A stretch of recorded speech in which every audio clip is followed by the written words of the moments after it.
Okay, so we're back and we're going to look at putting some attributes onto these foot controls that will allow us to affect this joint chain that we've added in here.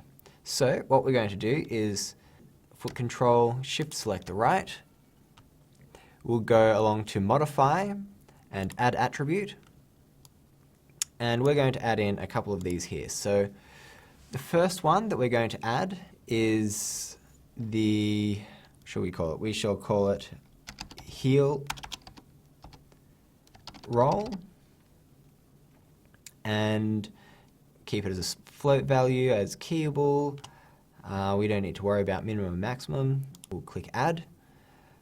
Then we'll go toe roll, same deal, we'll click add. And the last one that we need is going to be ball roll.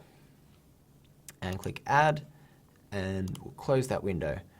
And now I've noticed over here that I have on my right controller that I've got some values in here, and that's going to get a little messy, so I'm just going to go ahead and freeze my transforms. Okay, so we've got everything set up here and ready to go. All we need to do now is connect things like this toe control here to our left foot control in the toe roll.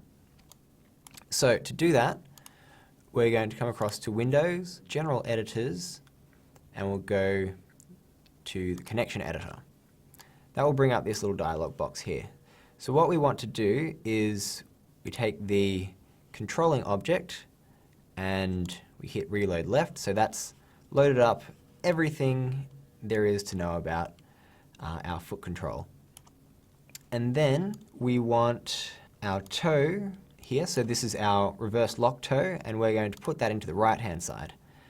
Now what we're going to do is come down to our toe roll, and then we're going to connect that, if you scrub down here, to the rotate. And if you have a look at our widget that we've got here, we've got that is the Z axis that we want to rotate along, so we're going to hit Z. And if you notice over here in the channel box, we've got Z is now being controlled by our toe roll. Now we just need to do that for our other joints. So if we select our ball joint here, reload right, now click on ball, and come down to our,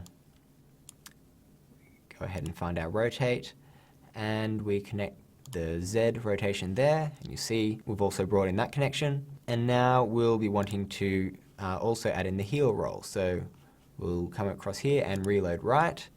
So now we've got our left heel. So selecting our heel roll attribute and coming across to our rotate and rotate Z.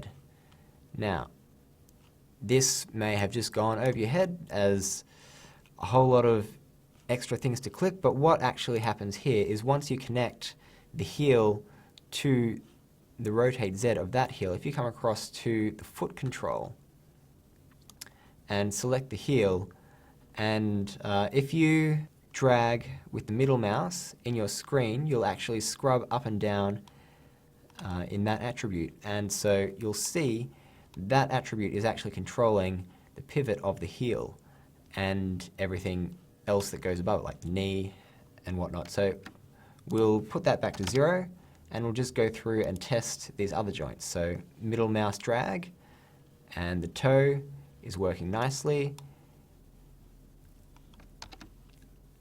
And take that back to 0, and then we'll test out the ball of the foot, and we're getting a nice heel raise there as well. Okay, great, so they're all looking fine. And what you need to do after that is just go through and connect all those in the same way to your right foot. But what some other things that you might want to do is actually have the twisting control in your foot like that.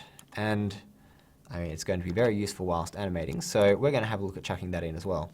So if we select our left and right foot controllers, we can go back to modify and go to add attribute.